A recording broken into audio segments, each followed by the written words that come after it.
안녕하세요. 풋볼 포레스트입니다. 바이에른 뮌헨의 김민재 선수가 최근 부상 문제로 인해 거의 3개월가량 전력에서 이탈하면서 팀 내 주전 경쟁에서 밀려버렸고, 김민재 선수는 프리시즌 내내 후보 자원들과 경기를 하면서 철저하게 3순위 센터백으로서 시즌을 시작했었는데, 김민재 선수는 오늘 새벽에 있었던 경기에서 굉장히 오랜만에 선발 출전 기회를 받았고, 오랜만에 출전임에도 불구하고 굉장히 좋은 활약을 펼치면서 자신의 가치를 증명해냈습니다. 김민재 선수는 사실 이번 시즌 바이에른 뮌헨 팀 내에서 주전 경쟁에 있어 사실상 패배하는 모습을 보여주고 있는데요. 안타깝게도 김민재 선수는 3부 리그를 상대로 한 컵대회에서만 선발로 기회를 받았을 뿐, 이번 시즌 분데스리가에서는 총 11경기 중 무려 8경기의 벤치를 앉으면서 완전한 벤치 신세로 전락하고 말았고, 그나마도 TSG 호펜하임, 보루시아 메넨글라트바흐 등 약체팀과의 경기에서만 선발 출전 기회를 받으면서 정말 철저하게 로테이션 자원으로만 활용이 됐었던 김민재 선수였는데요. 또한 UEFA 챔피언스 리그에서는 최약체 키프로스 클럽인 파퍼스 FC와의 경기에서만 선발 기회를 받을 뿐, 이번 시즌 김민재 선수는 강팀과의 경기에서는 전혀 모습을 찾아볼 수가 없는 선수였는데, 그러한 상황에서 바이에른 뮌헨은 오늘 새벽 2025-26 시즌 독일 분데스리가 12라운드를 통해 장크트 파울리를 상대로 홈 경기를 치르게 됐었습니다. 이번 경기에서 바이에른 뮌헨이 상대한 장크트 파울리는 현재 분데스리가 18개 팀 중 16위에 머물러 있는 약체팀으로서 이번 시즌 분데스리가에서 10승 1무 0패 정말 미친 성적으로 무패행진을 달리고 있는 바이에른 뮌헨이 손쉽게 잡아낼 수 있는 수준의 팀이었는데요. 바이에른 뮌헨은 지난 주중에 있었던 UEFA 챔피언스 리그에서는 아스날을 상대로 경기를 치렀었고, 다음 주중에는 DFB 포칼 경기도 기다리고 있기 때문에 그 사이에 껴있는 이번 경기는 다소 약체팀을 상대로 한 경기이기도 하고, 워낙 바쁜 일정을 소화하는 바이에른 뮌헨이다 보니 로테이션을 꺼내들었고, 그동안 거의 벤치에만 머물러 있었던 김민재 선수에게는 정말 오랜만에 선발 출전 기회가 찾아왔습니다. 그리고 이번 경기에서 바이에른 뮌헨은 장크트 파울리를 상대로 당연히 객관적인 팀 전력상 압도적인 우위를 가지고 있는 팀이기도 하고, 홈에서 치르는 경기인 만큼 거의 원사이드한 내용의 경기 양상을 보였는데, 바이에른 뮌헨은 전반전 장크트 파울리를 상대로 슈팅 숫자가 8대4, 볼점률 면에서는 77대23으로 경기력 자체는 당연히 압도하는 경기력을 보여줬습니다. 하지만 정말 오랜만에 선발로 나선 김민재 선수는 경기 극초반에는 다소 경기 템포를 따라가지 못하는 모습을 보이면서 어려움을 겪기도 했는데, 특히 전반전 6분 김민재 선수는 순간적으로 뒷공간을 침투한 장크트 파울리의 공격수 아운톤지 선수에게 뒷공간을 내주면서 찬스를 허용했고, 김민재 선수를 제쳐낸 아운톤지 선수는 완벽한 마무리로 득점을 터뜨리면서 바이에른 뮌헨과 김민재 선수는 경기 초반부터 상당한 위기에 빠지게 되는데요. 물론 이번 실점 장면은 누가 봐도 김민재 선수의 책임을 묻지 않을 수가 없는 장면이었지만, 애초에 이번 장면은 한 장면에 무려 2차례나 턴오버를 범한 요슈아 키미히, 코나드 라이머, 이 두 선수의 볼 소유권 상실로 인해 갑자기 발생한 상황이었고, 김민재 선수로서는 사실 예상치 못한 타이밍에 턴오버가 발생했기 때문에 순간적으로 패스가 투입되는 상황에서 역동작에 걸렸던 다소 불운한 장면이었습니다. 그리고 깜짝 선제 실점을 내준 바이에른 뮌헨은 전반전 내내 장크트 파울리를 상대로 거의 가두고 패는 흐름으로 가면서 수많은 슈팅을 시도했지만, 바이에른 뮌헨은 전반전에 시도한 8번의 슈팅 중 유효슈팅을 단 1개밖에 때리지 못하면서 정말 극심한 빈공을 보였는데,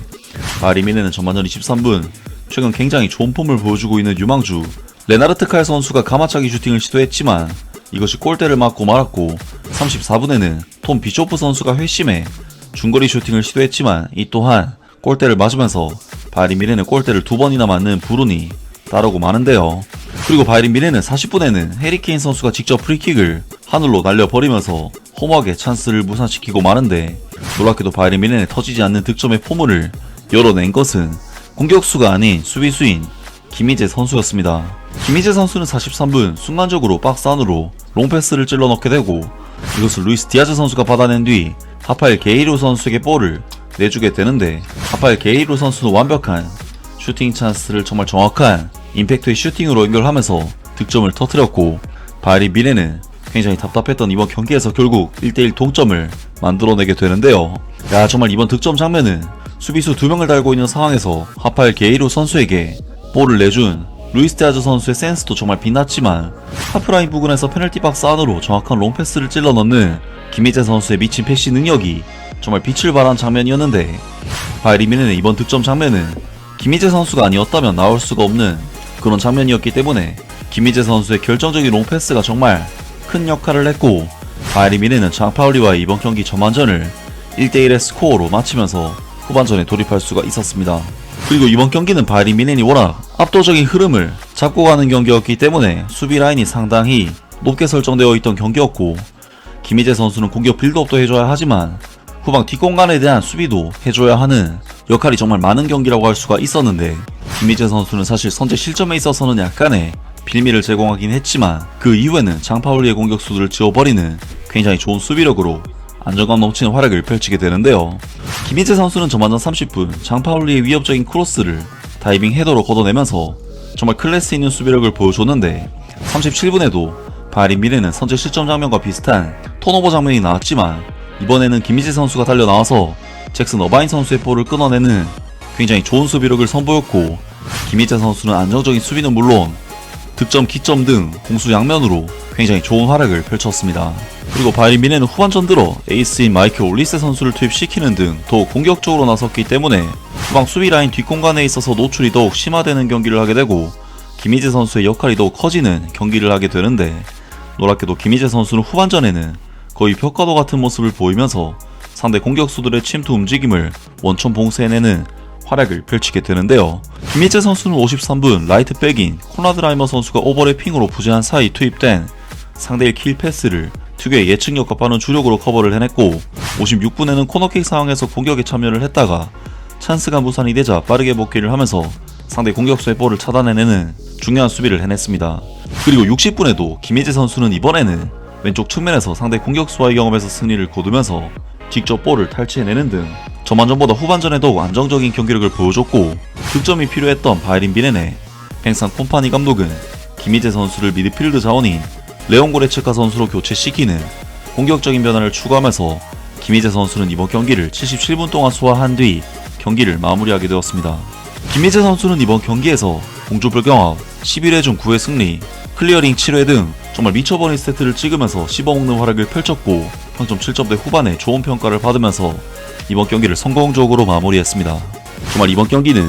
김희재 선수가 오랜만에 경기에 출전한 선수가 맞나 싶을 정도로 완벽한 경기력을 보여준 경기였는데요. 역시 김희재 선수의 걱정은 하는 게 아니라는 생각이 다시 한번 들고, 앞으로도 김희재 선수의 계속된 미친 활약을 기대해 보겠습니다. 아무튼 이번 영상은 여기까지고요. 저는 다음 영상으로 바로 찾아뵙겠습니다.